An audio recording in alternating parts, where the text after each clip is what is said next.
everyone, I just wanted to show you how I added an A to my Crimson Tide blanket I made for a customer. So I'm pretty still new at this, and I've only done embellishments a few times, so I'm definitely still learning what works and what doesn't work, depending on what I'm trying to do.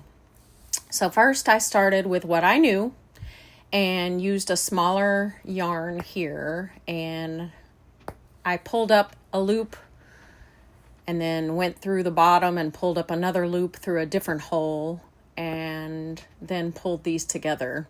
So I have a tutorial on how to do this on another YouTube video, so you can see how that goes there. Anyways, I didn't like the way it was looking, so I pulled it all out.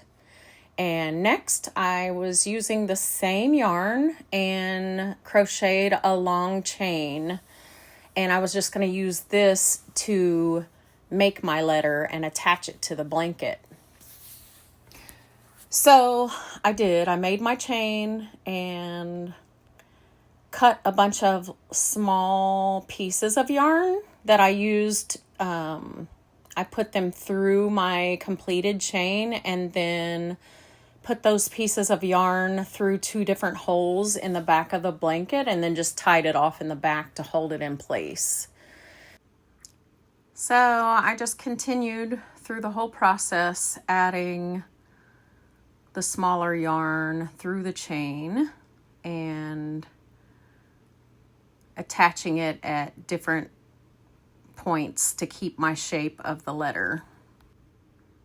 I continued on for a bit just as I was getting my shape, but then I realized I wasn't liking the way it was looking. See, it's just too thin. So my final attempt was using the same chunky yarn as I knitted the blanket with. I knitted a chain and then attached my chain to the blanket just as I had done with the smaller one.